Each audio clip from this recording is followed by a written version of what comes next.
Okay, we have a little debacle here that is kind of an interesting one. This is the type of thing that you never know if you haven't had the experience, but I was under the impression that this house was a traditional 2x4 outside wall given its age, with drywall and plywood on the outside, and then just a brick fascia up on the front. But it's actually a solid brick home inside of the fascia here, so you can hear the wall. There is no wall cavity, there's no stud, there's no insulation, it's just solid.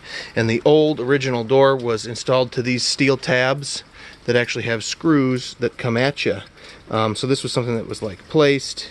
I'm not really certain. Potentially the door was stood in place, plumb level, square, and functional somehow with some sort of jig, and then all this block was built up and around to it. Or something like that, and these screws were run in and these steel tabs were sticking off of the door, and you just brick right up, and then the tab lands inside of a masonry or a grout joint, and then you just tick right on by it and you keep going. Perhaps that was how it was done. It's my best guess. But I also discovered that there was also no real threshold. There was a big solid hardwood threshold that was part of the door, but that's not, it's going to be replaced with a pre-hung door from, you know, modern day.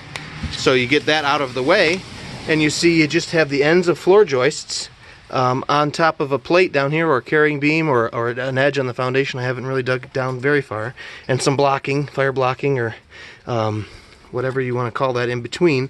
But it's a weird cavity here that had some mouse nest stuff in there. So to get back on track to be able to install a modern pre-hung door, I'm going to put a little fiberglass into this cavity since I'm right here. I'm going to run a bead of polyurethane construction adhesive, like a PL Premium here. I'm going to run a bead of that. I'm going to stick a little rip of treated lumber down.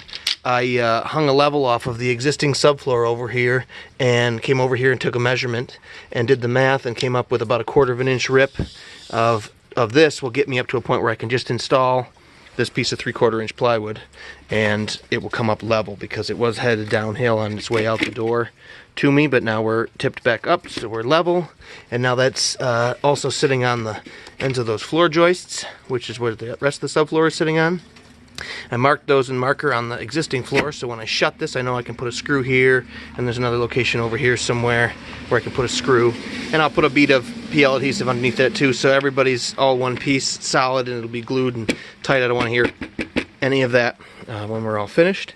And then I have some ice and water, like pellet tape, window tape, or a bigger roll here of flashing tape, and I will flash tape right over that seam, waterfall it right out and down the front of this, and up the sides potentially a little bit.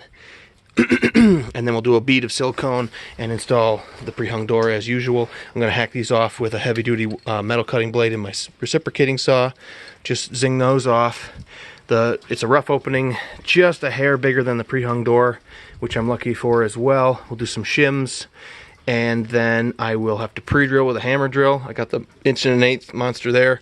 We'll pre-drill with a hammer drill behind the weather strip in the door like you'd normally do with regular framing screws, and go into wood, and we'll send masonry screws into this block, and then we'll fill with window and door foam, like Great Stuff foam, and trim front and back, and we'll be back in business.